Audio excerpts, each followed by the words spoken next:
Bronson, baby. Watch it, Alan. I'm shooting.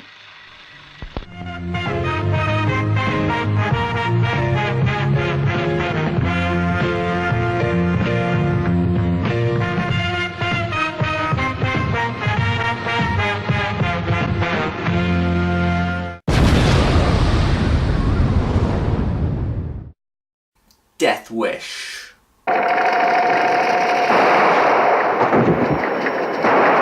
When it comes to the genres and the subgenres that I love the most, I'm a horror movie guy, I'm an exploitation film guy, I'm a crime thriller guy, but if you really twisted my nipples and made me pick my favorite genre, it would have to be the revenge/vigilante flicks. I just love revenge and vigilante movies, like the new ones from today, such as, I Saw the Devil, The Brave One, and Old Boy, to the classics like Taxi Driver, Miss 45, and The Exterminator. From America to Italy to Asia, I just love them. Death Wish is one of the most well-known movies in the genre, starring one of my favorite badasses in cinema, Charles Bronson.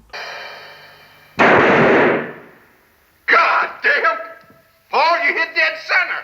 In the movie, Charlie plays Paul Kersey, a mild-mannered, law-abiding architect. That's usually how these movies start out, with someone mild-mannered and law-abiding. Most of the time in these movies, you have somebody who you would never expect to commit such violent acts until something eventually pushes them over the edge, and the next thing you know, guns are a-blazing. So what causes our buddy Paulie to make guns ablaze? In vigilante movies, it's usually one of three things. 1. Punks kill loved one. 2. Punks savagely attack and/or rape loved one. 3. Punks savagely attack and/or rape main character. There are exceptions like Taxi Driver, where the main character is just fed up with all the scum in the city, but it's usually one of those three. So which is it in this movie? Survey says...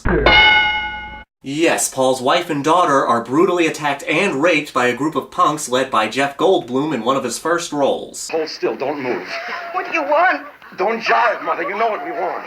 Ian Malcolm, how could you? That's chaos. As a result of the attack, Paul's wife dies, and his daughter is so traumatized by the incident that she basically becomes an invalid. As is come to be expected in these movies, the system lets him down, which results in Paul picking up a gun and going out night after night shooting muggers on the streets of New York. I'll admit this is your basic formula for a vigilante movie, but it's done so well. Without question, Charles Bronson is the best part of this movie. When it comes to action stars, he's in my top 3. I know I'm going to lose some of you when I say this, but I'll take Charles Bronson over Chuck Norris any day.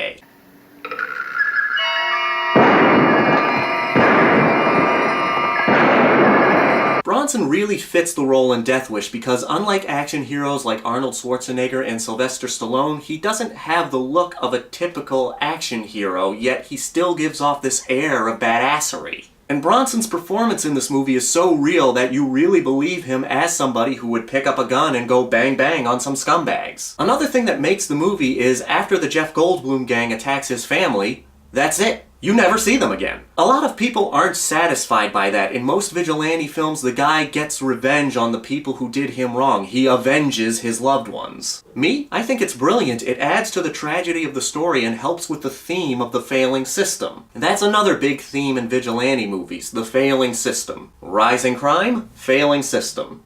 Somebody ought to come. There's a man over there, he's bleeding. And nobody comes.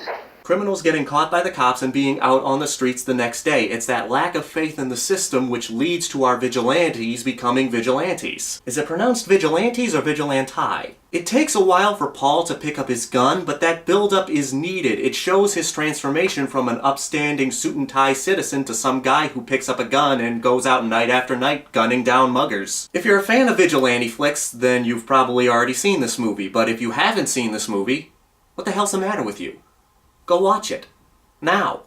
Right now. Now let me ask you, what's your favorite vigilante movie? And don't you dare pick a Batman movie. Superhero movies don't count. This is your buddy Justin, here to remind you that the Grindhouse will never die. And yes, I know that there's a remake coming out directed by Eli Roth. Let's just hope for the best.